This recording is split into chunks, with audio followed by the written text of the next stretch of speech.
intro first. So anyways, what's going on, guys? Back to our YouTube video. Today I'm here with my friends on the line right now. Hello. Tell them our names, because for privacy reasons. Okay, so, anyways, guys, today we're going to be reacting to food handler safety training.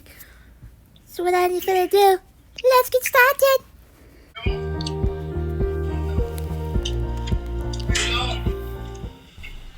Foodborne illness, or food poisoning, is an infection caused by contaminated foods.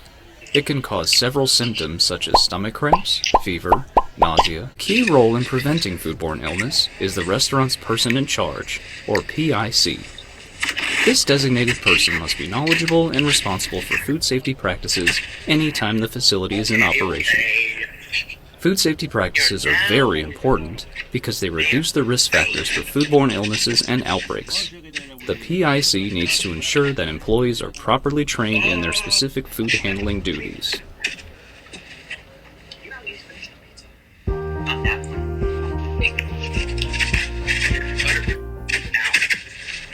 Germs that cause foodborne illness are on your hands. This is why poor hand washing and poor personal hygiene is the leading cause of foodborne illness. Washing your hands thoroughly is critical for preventing you from spreading germs to your customers, so let's wash them. First, you want to wet your hands with warm water. Apply plenty of soap and begin to lather by rubbing your palms together out of the stream of water. Don't forget between your fingers, the backs of your hands, your thumbs, wrists, fingertips, and under your nails. You should spend at least 15 seconds making a good lather. Once you are covered in soap, rinse well with warm water. Then dry with a paper towel. Lastly, turn off the water using the paper towel.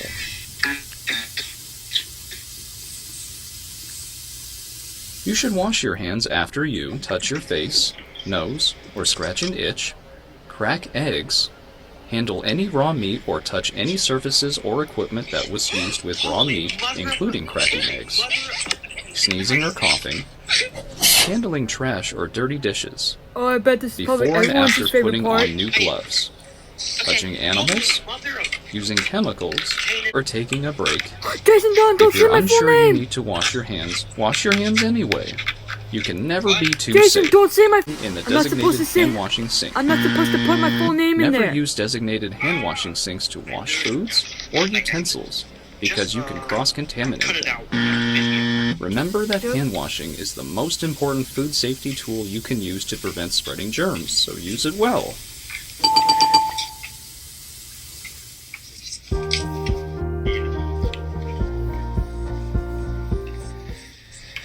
Besides having good personal hygiene, employees must follow good manufacturing practices when handling foods. One of the most important things you can do to prevent the spread of foodborne illness is to not touch ready-to-eat foods with your bare hands. Always use a utensil or gloved hands to handle these items. When preparing pizza, ingredients may be touched with bare hands before the pizza goes to the oven. However, after removing the pizza from the oven, utensils or gloved hands must be used. Don't forget, always wash your hands when changing tasks before you put on gloves. Wearing hair or beard nets, an apron, and gloves are important to reduce the risk of cross-contamination because it avoids the spreading of germs from workers into foods. These items may be worn while preparing food, but must be removed before entering the restaurant. Gloves must always be changed after touching raw animal foods, garbage, walls, floor, cleaning supplies, or objects that are not clean. Food handlers must not wear artificial rings with stones. Stop saying my full Plain name! band wedding ring into foods. Employees must always wash hands after scratching their skin to avoid possible contamination of food or utensils. Cuts and abrasions on skin must Jason, always I thought be you properly said cleaned and you weren't covered gonna with say a my clean last gauze, band-aid, or other type of bandage. And remember, never try to catch a knife when it is falling.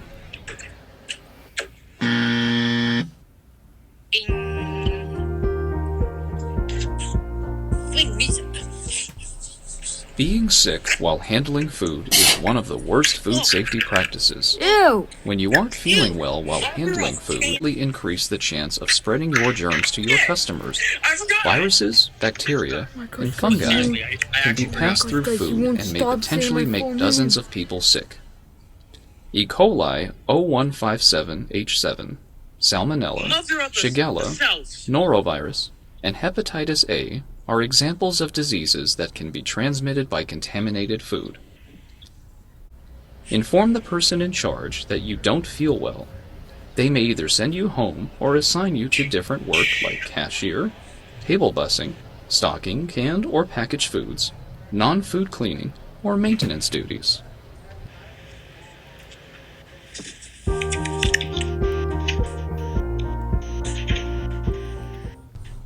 Food establishments must meet the minimum standards for the sanitary design and have a layout that favors an adequate product flow. Maintained restrooms with operating hand sinks and have signs saying that employees must wash hands before returning to work. Facilities should have segregated food preparation areas and areas with controlled access to prevent cross-contamination from outside. Smoking is prohibited inside of food establishments and must be only allowed in designated outside areas away from food production areas.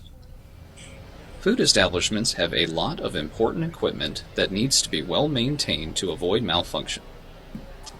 Refrigerators must keep food of an internal temperature of 41 degrees Fahrenheit, and freezers must keep food frozen solid. Heat sanitizing dish machines must have water at 180 degrees Fahrenheit to sanitize dishes, pans, pots, and utensils, which must reach 160 degrees Fahrenheit on their surface, and low-temperature dish machines must have proper sanitizer levels. Employees must ensure that equipment is functioning properly. In case of malfunction, the person in charge must be informed. Sanitizer buckets with towels must always be available to employees, as well as hand wash stations, so food handlers can easily wash their hands when necessary. Clean and dirty equipment and utensils should always be kept separate to avoid cross-contamination of the dirty to the clean.